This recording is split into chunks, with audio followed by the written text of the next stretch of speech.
Hi folks, Anders here. Well, it's been a hot minute since I've done a last update on Doug the motorhome. It is mid-January 2013 and yeah, it's coming up to MOT time, which is quite daunting. So I will do a tour of the cab first. It's very messy at the moment. Last year I managed to take him out 3 times for 3 festivals. Unfortunately, I think in my last video last summer I commented that I'd got some health problems. They didn't go away. Struggle a lot with my physical health and with my mental health in the last year as well. So unfortunately Doug has been neglected. But that's not to say that nothing has been done on him. There's been quite a lot that's been done. So I'll show you what I've done so far.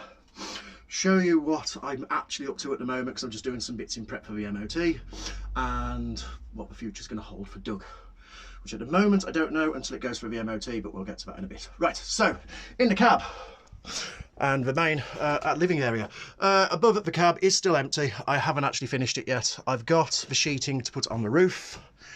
I've got my side panels done, carpet was refitted and all that, so that was in the last video. That hasn't been touched. I was just using it when I was going to festivals as storage space. It worked okay.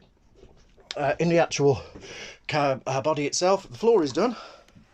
So I have 2 lots of different laminate which go all the way along there, all the way into the kitchen area, and they actually go, if I can show you possibly, I don't think I can, no I can't at the moment, all the way under there as well. So when the seats are opened out, yeah, it's all laminated there, and that worked quite well. It was quite fiddly to fit. The problem I had is there's actually a slope to the van itself, so when I was laying it all flat in one section it just wasn't working. So I'm going for longer pieces here, shorter pieces here, 2-tone colour, a little trim, and then I trimmed all the way around the edge with just some gold glittery trimmy stuff, which works well. Unfortunately over winter it sprung a leak from the top of the window here, and the water ingress has gone all through the panel here, all through there, and all in there. I've taped it up temporarily, so it should be okay for now, and it is starting to dry out, but yeah, that's going to be an issue because obviously that's all the electronics there for the everything. Yeah, what else? Yeah, so during the festivals the oven or cooker is working, the cold water is working, so the gas is working absolutely fine. I can't get the oven to light under here, but the grill works, so I've had toast and everything, and the hob works really well.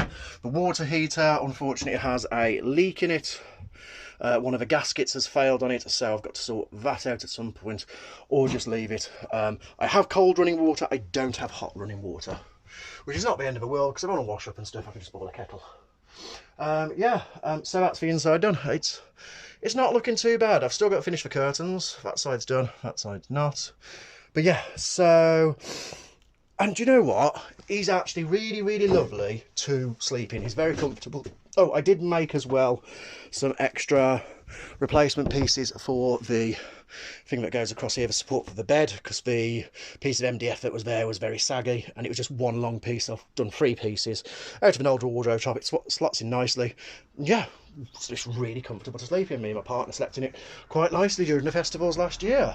At the moment I've still got no heating, and yeah, so yesterday I took Doug over to have a pre-MOT check and just get him looked over by a friend. Big shout out to JD Autos in Kirkby and Ashfield in Nottinghamshire. It was absolutely brilliant, really, really thorough.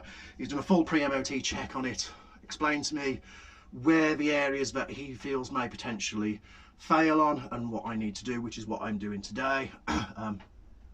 I'm doing some basically botch work, which is not ideal, but I've just got to fill in some areas where there's some holes in the bodywork, just temporarily, so it'll get through the MOT, and then I'm going to have it done professionally in a few weeks' time. I want to get it through the MOT first, and then when I can afford to get the work done on it, I'll get it done. But yeah, Justin was brilliant. He looked over everything. There was a problem, the brake lights weren't working, which was just a switch under the brake, it's a little sensor thingy which was stuck. There was a little bit of water ingress in the rear light panels, so the reverse light wasn't working, so we sorted that, which is brilliant. just to change the bulbs and clean all the contacts out with some magical little brush doobie-doo. Yeah, the horn's not working as well, and I've just been to Halfords this morning and bought a replacement horn, which is one of the jobs that I'm going to be doing today. So I'm going to take you outside and I'll show you where the issues lie, which is not good. Unfortunately, it's now looking, a year on from having him, that the person that had it before did a great botch job of not actually treating any of the rust properly, but just stuffing it full of filler. Didn't treat the rust or anything like that, so there's a lot of problems with the rust, and I'll go and show you around the front now. So if I take you outside, oh, excuse me.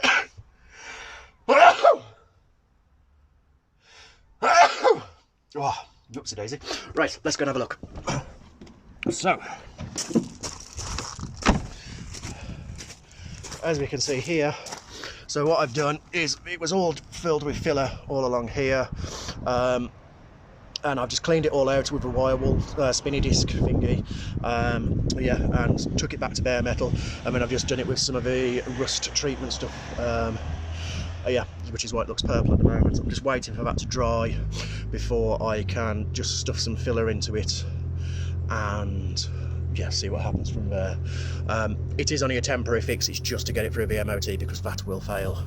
The major issue that I've got, unfortunately, is the scuttle panel, which is the one that just comes under the windscreen here. There's a massive hole there, there's a hole there, over this side here, there's a hole there. So I can get a replacement complete scuttle panel from Coastal Motorhomes, and a chap in one of the Talbot forums is actually going to do the whole thing for me. So he's going to take the window out completely. We've got to get a new rubber seal for the window, brand new scuttle panel in, and yeah, and that should be done. Unfortunately, it was yeah, not good. Round the bumper here, that will need redoing and re-welding, but the plan is just to cut it out and just put a new sheet in, weld it in. I know a guy who can do that, which is good.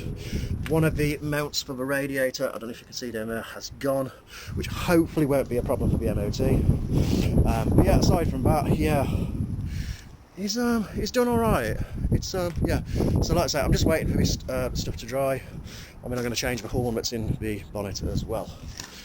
So yeah, but yeah, that was literally stuffed full of filler. So I've just chucked a load of the stuff in, just waiting for that to dry. I mean, I can sand it back a little bit and stuff it full of filler again, which is not ideal. It is not a permanent fix. It is just what needs to be done to get it through the MOT. So yeah.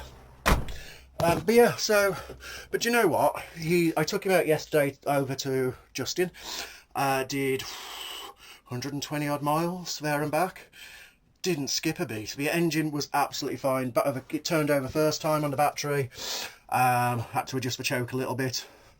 And I don't know how many miles per gallon I was getting, but I filled it up with 30 quid of petrol, because it's a 2 litre petrol model. And the petrol light just came on just as I was pulling it back, so yeah, used about £30 for 120 miles. So whatever that is in miles per gallon, that is in miles per gallon. So yeah, it wasn't too bad. So yeah, I am also going to, got some new seats to go in. So I did have these ones donated to me.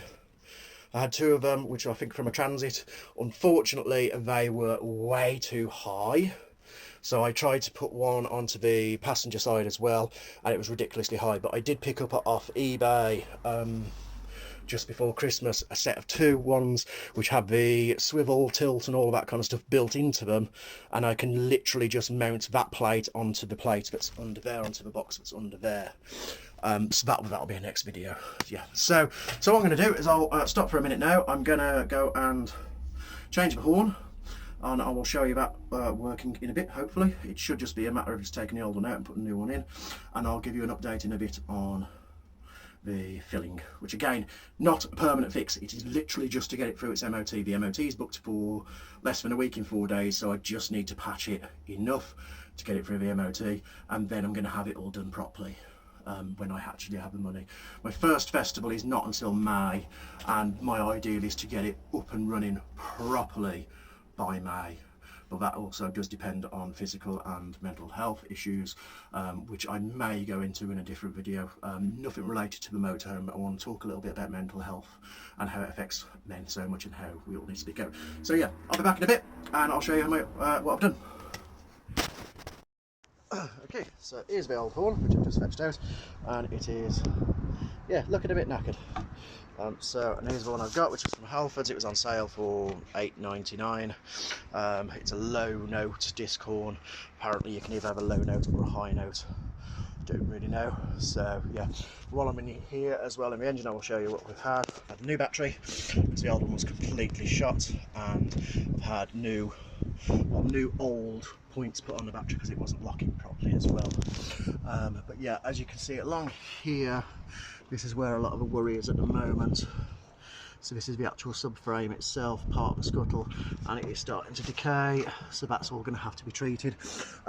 Justin yesterday did say, I think, that it just needs a new plate going on along there, and the old metal's coming out, and that's something he will undertake. He won't do the window. So yeah, so I'm going to try and put the new horn in, and we'll see how it works. Back in a minute.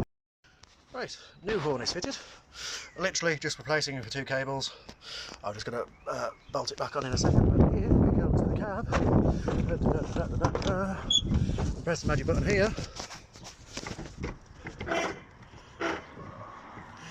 I think one of the contacts is a bit janky on here, but it is working. So we got a horn, yay! Okay folks, so started to fill it all in. I didn't record it because it's just messy and I didn't really have it in free hands. I'm just waiting for it to cure at the moment. It is messy, yes, it's very, very messy, but I'm just waiting for that to set. And I've started to fill that hole there. I'm going to need to build it up once that bit's set, build more onto the top of it, and that bit there.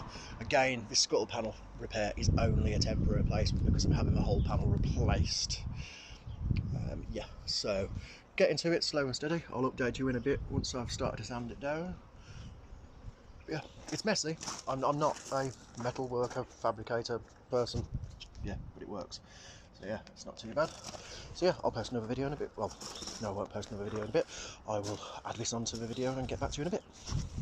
Okay folks, so the P40 filler, this is the fiberglass stickers I've got on, and I've finished, well, put on the P38 filler as well. It's just sort of setting on some of the spots now, so you can see it on the wing here. That's done. I've just started to sand it down a little bit. That's looking much, much better. And then up here, the hole that is there is, I've filled it a bit and I've just got to put some more filler on it tomorrow, but for now it's done quite a good job of it. Again, that's a temporary patch, and this side is a temporary patch because the scuttle's coming out. So yeah, that's looking quite good, I think. So I'll just go inside where it's a bit less windy and less noisy. So yeah, so that's the end of this video. I know it's been a long time since my last update, I do apologise for that, but again, health problems and all that has just not been great. So yeah, that's the end of this video. Thank you for watching. If you've got any questions or suggestions on how I can improve my techniques, doing things, all that kind of stuff, please let me know, because I am very much an amateur at this, but I just want to update you on the progress I've done. So I'll see you in the next video, which hopefully will be in a couple of days when I've filled all that in properly and put some spray paint on. And yeah, and it's MOT time next week, which is quite scary. So I will see you in the next video.